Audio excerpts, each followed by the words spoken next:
ഇത് ചെറിയ പണിയാണ് നമ്മൾ എടുത്തത് വിചാരിക്കേണ്ട. നല്ല രീതിയിൽ കഷ്ടപ്പെട്ടിട്ടുണ്ട്, നല്ല രീതിയിൽ പണിയെടുത്തിട്ടുണ്ട്.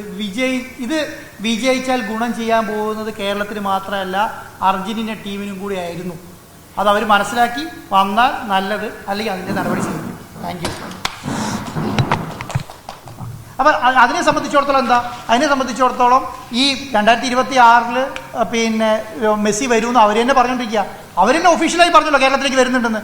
അപ്പോൾ ഈ എന്താണ് അവിടെ പിന്നെ എഗ്രിമെൻറ്റ് വെച്ചിട്ടില്ല, അതില്ല എന്നൊന്നും പറയേണ്ട കാര്യമില്ലല്ലോ. അത് പ്രോപ്പറായിട്ട് നടത്തിയിട്ടുണ്ടല്ലോ, അപ്പോൾ അത് കൈകാര്യം ചെയ്തിട്ടുണ്ടല്ലോ. അപ്പം എന്നെ സംബന്ധിച്ചിടത്തോളം എന്താണ്, മെസ്സി വരാൻ വേണ്ടിയിട്ടാണ് ഈ പണി മുഴുവൻ എടുത്തിരിക്കുന്നത്. അർജന്റീന ടീം വരാൻ വേണ്ടിയിട്ടാണ്. വരില്ല എന്ന് പറയാനാണെങ്കിൽ പൈസ അയക്കുന്നതിന് മുന്നേ ഒറ്റ നാണക്കേടലുണ്ടാവുള്ളായിരുന്നു. കഴിഞ്ഞ പ്രാവശ്യം തന്നെ പൈസ അയക്കുന്നതിന് മുന്നേ നിങ്ങൾ പത്രസമ്മേളനം നടത്തി ഞാൻ പറഞ്ഞല്ലേ, ഞാൻ പൈസ അയക്കാൻ പോകുന്നത്, എല്ലാ പെർമിഷൻസ് കിട്ടിയിട്ടുണ്ട്, കുറച്ച് ദിവസത്തിനുള്ളിൽ ഞാൻ പൈസ അയക്കും എന്ന് നിങ്ങളെ തന്നെ വിളിച്ച് പറഞ്ഞിട്ടാണ് ഞാൻ പൈസ അയച്ചത് അല്ലേ. ആ പൈസ അയക്കുന്നതിന് മുന്നേ തന്നെ പറഞ്ഞാൽ പറയാം ഞാൻ പൈസ അയക്കുന്നില്ല, ഇവർ വരുമെന്ന് തോന്നുന്നില്ല എന്നുള്ള ഒറ്റ നാണക്കേടല്ലേ ഉള്ളൂ.